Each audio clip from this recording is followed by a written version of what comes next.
Chapter 1. The Meaning of Health. Ordinarily, that man is considered healthy who eats well and moves about, and does not resort to a doctor. But a little thought will convince us that this idea is wrong.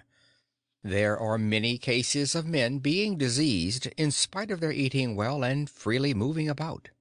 They are under the delusion that they are healthy simply because they are too indifferent to think about the matter. In fact, perfectly healthy men hardly exist anywhere over this wide world. As has been said, only that man can be said to be really healthy who has a sound mind in a sound body. The relation between the body and the mind is so intimate that, if either of them got out of order, the whole system would suffer. Let us take the analogy of the rose flower. Its color stands to its fragrance in the same way as the body to the mind or the soul.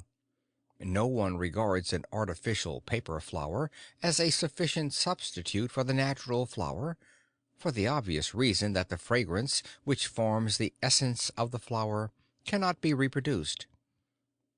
So, too, we instinctively honor the man of a pure mind and a noble character in preference to the man who is merely physically strong. Of course, the body and the soul are both essential, but the latter is far more important than the former. No man whose character is not pure can be said to be really healthy.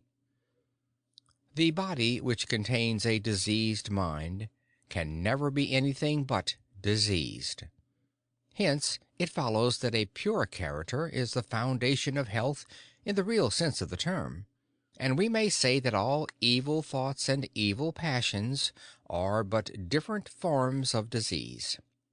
Thus considered, we may conclude that that man alone is perfectly healthy whose body is well formed, whose teeth as well as eyes and ears are in good condition, whose nose is free from dirty matter, whose skin exudes perspiration freely and without any bad smell, whose mouth is also free from bad smells, whose hands and legs perform their duty properly, who is neither too fat nor too thin, and whose mind and senses are constantly under his control.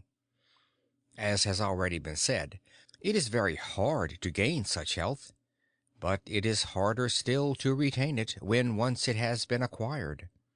The chief reason why we are not truly healthy is that our parents were not.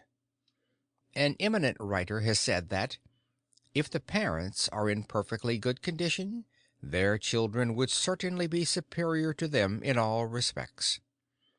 A perfectly healthy man has no reason to fear death. Our terrible fear of death shows that we are far from being so healthy.